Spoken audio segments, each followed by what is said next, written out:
할렐루야. 주님의 이름으로 평안을 전합니다. 오늘 하나님께서 우리에게 주시는 말씀은 사사기 12장 1절에서 15절까지 말씀입니다.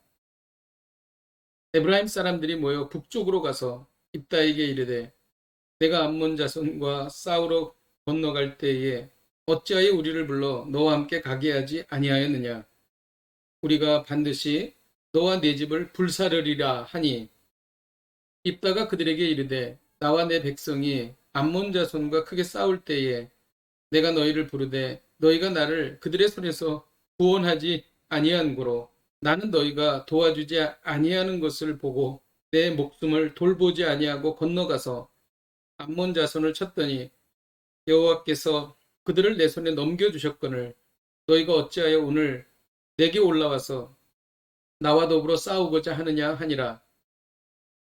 입다가 길르앗 사람을 다 모으고 에브라임과 싸웠으며 길르앗 사람들이 에브라임을 쳐서 무찔렀으나 이는 에브라임의 말이 너희 길르앗 사람은 본래 에브라임에서 도망한 자로서 에브라임과 므낫세 중에 있다 하였음이라. 길르앗 사람이 에브라임 사람보다 앞서 요단강 나루턱을 장악하고 에브라임 사람의 도망하는 자가 말하기를 청하건대 나를 건너가게 하라 하면 길르앗 사람이 그에게 묻기를 내가 에브라임 사람이냐 하여 그가 만일 아니라 하면 그에게 이르기를 쉿볼렛이라 발음하라 하여 에브라임 사람이 그렇게 바로 말하지 못하고 십볼렛이라 발음하면 길르앗 사람이 곧 그를 잡아서 요단강 나루턱에서 죽였더라. 그때 에브라임 사람의 죽은 자가 42,000명이었더라. 입다가 이스라엘의 사사가 된 지 6년이라. 길르앗 사람 입다가 죽음에 길르앗에 있는 그의 성읍에 장사되었더라. 그 뒤를 이어 베들레헴의 입산이 이스라엘의 사사가 되었더라. 그의 아들 30명과 딸 30명을 두었더니 그가 딸들을 밖으로 시집 보냈고 아들들을 위하여는 밖에서 여자 30명을 데려왔더라. 그가 이스라엘의 사사가 된 지 7년이라. 입산이 죽음에 베들레헴에 장사되었더라.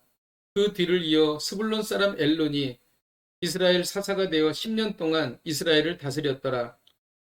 스불론 사람 엘론이 죽음에 스불론 땅 야얄론에 장사되었더라. 그 뒤를 이어 비라돈 사람 힐렐의 아들 압돈이 이스라엘의 사사가 되었더라. 그에게 아들 40명과 손자 30명이 있어 어린 낙이 70마리를 탔더라. 압돈이 이스라엘의 사사가 된 지 8년이라. 비라돈 사람 힐렐의 아들 압돈이 죽음에 에브라임 땅 아말렉 사람의 산지 비라돈에 장사되었더라. 아멘. 입다는 암몬과의 전쟁에서 승리한 후에 동족과 심각한 갈등을 겪었습니다. 에브라임 지파가 암몬과의 전쟁에서 왜 자신들을 부르지 않았느냐고 입다에게 문제를 삼았기 때문입니다. 그러나 이는 사실이 아니었습니다. 입다가 먼저 에브라임에게 도움을 요청했으나 에브라임은 이에 반응하지 않았습니다. 입다 홀로 암몬과 싸웠고 하나님은 입다에게 승리를 주셨습니다. 에브라임 지파는 과거 기드온이 미디안과 싸웠을 때에도 기드온에게 이와 같은 이유로 시비를 건 적이 있었습니다. 에브라임 지파의 문제가 무엇입니까? 에브라임 지파는 항상 자신들이 주도권을 잡아야 한다고 생각했습니다. 늘 리더가 되지 않으면 불편한 것입니다.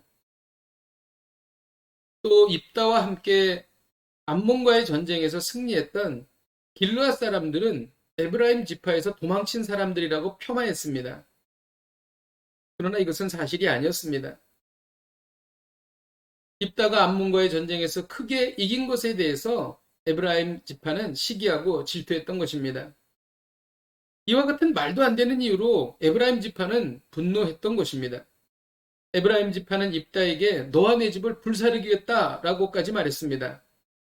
자신들의 분노를 정당화하여 감정에 치우쳤던 것입니다. 이에 대해 입다는 어떻게 반응했을까요?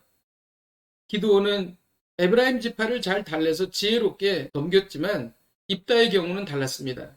입다는 에브라임과 싸웠습니다.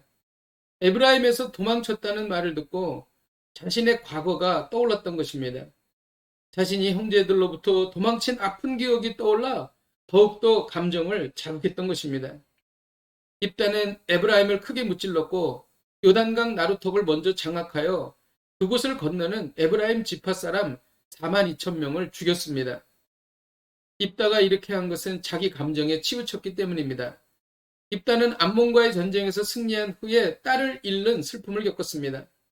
또한 동족인 에브라임 지파 4만 2천 명을 죽이는 슬픈 사건을 만든 것입니다.